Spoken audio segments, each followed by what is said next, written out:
विचित्र वीणा। कहानी को लाइक कीजिए और चैनल को सब्सक्राइब कीजिए। संगीतपुरी में संगीत वाद्यों को बेचने की एक दुकान है जिसका मालिक है रामावतार। वह बूढ़ा हो गया, इसलिए उसका बेटा मुरली ही उस दुकान की देखभाल करता था। संगीतपुरी से कोस की दूर पर एक घना जंगल भी है जहाँ तरह तरह के जंगली पेड़ थे और संगीत वाद्यों को बनाने के लिए आवश्यक सामग्री वहाँ मिलती थी।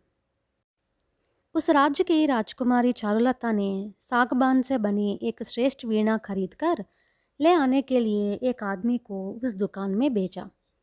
अभी ऐसी वीणा दुकान में नहीं है, कुछ दिनों में बनाऊंगा और स्वयं राजकुमारी के पास ले आऊंगा। यह समाचार राजकुमारी को बताना, मुरली ने कहा और उस आदमी को बेच दिया। दूसरे दिन प्रातःकाल वीणा के लिए आवश्यक सागबान की लकड़ी ले आने मुरली केवल एक कूली को लेकर उस जंगल में गया। उन्होंने बहुत ढूंढा, लेकिन श्रेष्ठ सागबान कहीं नहीं मिला। बहुत देर तक ढूंढने के बाद उनका परिश्रम सफल हुआ। एक छोटे से झरने के पास उन्हें सागबान का एक दृढ़ वृक्ष दिखाई पड़ा। मुरली ने वृक्ष को अच्छी तरह परखा और उसे लगा कि यह वृक्ष उपयोगी है। कूली ने कुल्हाड़ी ली और उसे काटने का काम शुरू कर दिया। इतने में एक ध्वनि प्रतिध्वनित हुई, ठहरो, मेरा निवास स्थल नष्ट मत कर। यह ध्वनि एक स्त्री की थी। दूसरे ही क्षण एक यक्षिणी उनके सम्मुख प्रत्यक्ष हुई। मुरली और कूली उस यक्षिणी को देखकर एकदम भयकंप उठे। तब उस यक्षिणी ने कहा, क्या मैं जान सकती हूँ कि तुम्हें इस वृक्ष को काटने की आवश्यकता क्यों पड़ी? मुरली ने देखा कि यक्षिणी शांत बोल रही है, तो उसने अपने को संभाल लिया और साहस बटोरकर यक्षिणी से कहा, राजकुमारी को वीणा बनाकर बेचने का मैंने वचन दिया है, इसलिए इस वृक्ष को काट रहे हैं। यह कहते ही क्षणभर में यक्षिणी के हाथों में एक अद्भुत वीणा आ गई। उसमें कहीं कहीं मूल्यवान हीरे भी जड़े थे। मुरली आश्चर्य से उस वीणा को देखता जा रहा था। तब यक्षिणी ने कहा, यह वीणा बहुत ही महिमावान है। सारेगामा से भी जो परिचित नहीं है वे भी इस वीणा को बजा सकते हैं। बस श्रद्धा से सरस्वती देवी का ध्यान करना है। परंतु हाँ, 2 राग ऐसे हैं जिनके बारे में अच्छी तरह सोच विचारने के बाद ही बजाना चाहिए। मोहन राग बजाओगे तो वह स्त्री तुमसे प्रेम करेगी जिसे उस क्षण तुम स्मरण करोगे। वर्ण राग बजाओगे तो मुसलधारा वर्षा होगी। एक बात भली भांति ध्यान से रखो, जब तक यह वृक्ष जीवित होगा तब तक मैं यहाँ रहूँगी और जब तक मैं इस पेड़ पर रहूँ तब तक ही इस वीणा में यह महिमा होगी। मेरी इन बातों को सदा स्मरण में रखना। एक और बार तुम्हें स्मरण दिलाती हूँ, इन रागों को बजाने के पहले अच्छी तरह सोच विचार कर लेना आवश्यक है। एक राग के बदले दूसरा राग बजाओगे तो कोई असाधारण घटना घट सकती है। उसने वह विचित्र वीणा मुरली को दी और अदृश्य हो गई। मुरली कभी यह सोच भी नहीं सकता था कि महिमा से भरी ऐसी अद्भुत वीणा उसे मिल पाएगी। वह सपना सोचने लगा कि वह खुद राजकुमारी से विवाह कर पाएगा। तब कूली ने उसे सावधान करते हुए कहा, यजमान, सूरज डूबने वाला है, अच्छा यही होगा कि हम घर निकल पड़े। मुरली स्वप्नलोक से जाग उठा और कूली से कहा, ठीक है, अभी निकल पड़ेंगे, लेकिन ध्यान से सुनो, इस वीणा के बारे में किसी से कुछ भी मत बताना। परंतु कूली जैसे ही घर पहुंचा, अपनी पत्नी से इसकी वीणा के बारे में सब कुछ बता दिया। उसने अपनी पत्नी से स्पष्ट बताया कि इसके बारे में किसी और से बिल्कुल मत कहना।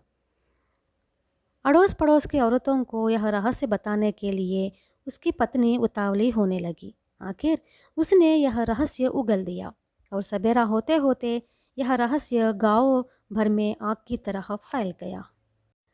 मुरली सवेरे सवेरे नींद से क्या उठा, उसने देखा कि बहुत सी बड़ी भीड़ उसके घर के सामने जमा हो गई। एकत्रित जनता मुरली से आग्रह करने लगी कि उस महिमावान वीणा की तंत्रियों को एक बार झंकृत कर दो। एक युवक जिसे ऐसी महिमाओं पर बिल्कुल विश्वास नहीं था, भीड़ में से आगे आकर बोला, विलंब क्यों, महिमाओं से भरी इस वीणा को झंकृत करो और हमारी राजकुमारी चारुलता से विवाह कर लो। भविष्य में तुम ही इस देश के राजा भी बन जाओगे। उसकी बातों में व्यंग भरा हुआ था।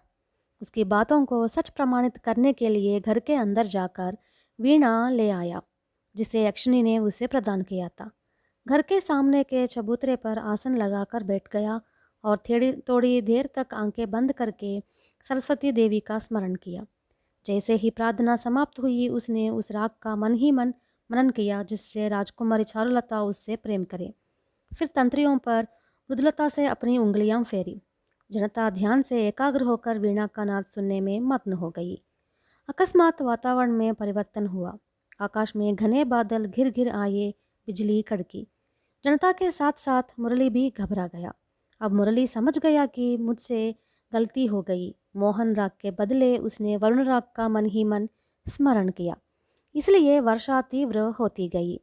ग्रीष्मकाल में अकस्मात यह वर्षा कैसी, कहती हुई जनता अपने घरों की तरफ भागने लगी। फिर कहीं दूर बिजली के गिरने की आवाज़ सुनाई पड़ी। मुरली इसी सोच में पड़ गया कि मैंने यह कैसा अनर्थ कर दिया। अकस्मात उसे लगा कि उसके हाथों को कोई कोमल वस्तु छू रही है। उसने देखा कि वहाँ वीणा के स्थान पर एक बड़ा सर्प है। मुरली भयकंपित होकर चीख उठा। वह घबराता हुआ उठ खड़ा हुआ।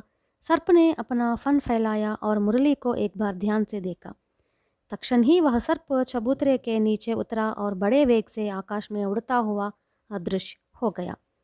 अपने घर के सामने एकत्रित जनता की चिल्लाहटें सुनकर मुरली का पिता रामावतार घर के बाहर आया और अपने पुत्र से पूरा वृत्तांत सुना।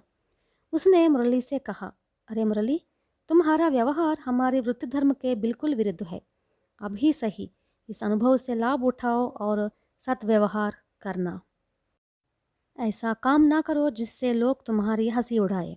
आज ही जाओ और अच्छे से अच्छा सागबान चुनकर राजकुमारी की वीणा बनाने में व्यस्त हो जाओ।